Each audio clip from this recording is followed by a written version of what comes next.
নমস্কার, আপনারা দেখছেন সময় ৩৬৫। আমি সব্যসাচী।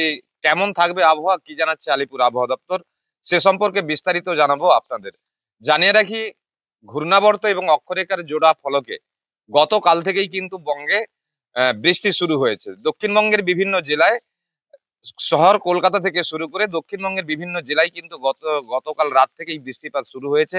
আজ এবং আগামী কাল বৃষ্টিপাত চলবে। মূলত বৃষ্টিপাত হবে দুই বর্ধমান, হুগলি, হাওড়া, দুই মেদিনীপুর সহ কলকাতাতেও বৃষ্টিপাত হবে। সেই সাথে আলিপুর আবহাওয়া দপ্তরের পূর্বাভাস অনুযায়ী দক্ষিণবঙ্গের প্রায় সব জেলাতেই কিন্তু মাঝারি থেকে ভারী বৃষ্টির পূর্বাভাস জারি করেছে। আমরা যদি শহর কলকাতায় দিকে তাকাই, শহর কলকাতায় কিন্তু যে কখনো মেঘলা আকাশ, কখনো মাঝারি বৃষ্টি, বিক্ষিপ্তভাবে শহর কলকাতায় বৃষ্টিপাত শুরু হবে। বৃষ্টিপাত শুরু হলেও বাতাসে আর্দ্রতার পরিমাণ বেশি থাকায়, জলীয় বাষ্প থাকায় বাতাসে কিন্তু একটা যে অস্বস্তি, অর্থাৎ ভ্যাপসা যে অস্বস্তি, সেই অস্বস্তি বজায় থাকবে। আমরা যদি উত্তরবঙ্গের দিকে তাকাই, উত্তরবঙ্গে কিন্তু বৃষ্টিপাত আহ, চলবে।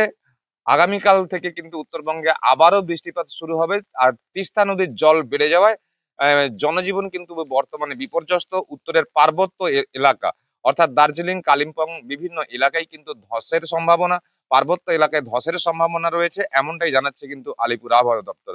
মোটের উপর দক্ষিণবঙ্গে গতকাল রাত থেকেই কিন্তু বৃষ্টিপাত শুরু হয়েছে।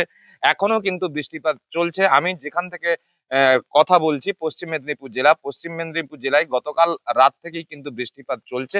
ভারী থেকে মাঝারি বৃষ্টিপাত চলছে বিভিন্ন ব্লকে। আহ, শুধুমাত্র পশ্চিম মেদিনীপুর নয়, ঝাড়গ্রাম, পূর্ব মেদিনীপুর, পশ্চিম বর্ধমান, পূর্ব বর্ধমান, পুরুলিয়া, বীরভূম, বিভিন্ন জেলায়, হাওড়া, মুর্শিদাবাদ, নদিয়া, সমস্ত দক্ষিণবঙ্গের সমস্ত জেলাতেই কিন্তু আজ এবং আগামীকাল বৃষ্টিপাতের সতর্কবার্তা জারি করেছে। সমুদ্র উপকূলবর্তী যে সমস্ত জায়গা, অর্থাৎ পূর্ব মেদিনীপুর এবং দক্ষিণ চব্বিশ পরগনায় কিন্তু ইতিমধ্যে সতর্কবার্তা জারি করা হয়েছে। যারা মৎস্যজীবী আছেন, মৎস্যজীবীদের মাছ শিকারের যেতে নিষেধ করেছেন আলিপুর আবহাওয়া দপ্তর। এমনটাই জানাচ্ছেন কিন্তু আলিপুর আবহাওয়া দপ্তর। শহর কলকাতায় কিন্তু এই মুহূর্তে বৃষ্টিপাত না হলেও বিভিন্ন জায়গায় বৃষ্টিপাত হচ্ছে, তবে শহর কলকাতার সর্বত্র বৃষ্টিপাত না হলেও আজ সারাদিন আহ শহর কলকাতায় কখনো মেঘ, কখনো রোদ, এবং কোথাও কোথাও বিক্ষিপ্তভাবে বৃষ্টিপাত, হালকা থেকে মাঝারি বিক্ষিপ্তভাবে বৃষ্টিপাত শুরু হবে, এমনটাই জানাচ্ছে কিন্তু আলিপুর আবহাওয়া দপ্তর। ইতিমধ্যে কিন্তু আহ, দক্ষিণবঙ্গের পশ্চিম মেদিনীপুর জেলায় ডিভিসি জল ছাড়ার কারণে একাধিকবার ঘাটাল প্লাবিত হয়েছে। আবার যে গতকাল থেকে যে ভারী বৃষ্টি, সেই ভারী বৃষ্টিতে আবারও একবার প্লাবনের সম্ভাবনা। আর সিঁদুরে মেঘ দেখছেন কিন্তু বন্যা বিধ্বস্ত ঘাটালের মানুষরা। ক্যামেরায় সুবর্ণের সাথে আমি সব্যসাচী, পশ্চিম মেদিনীপুর, সময় ৩০।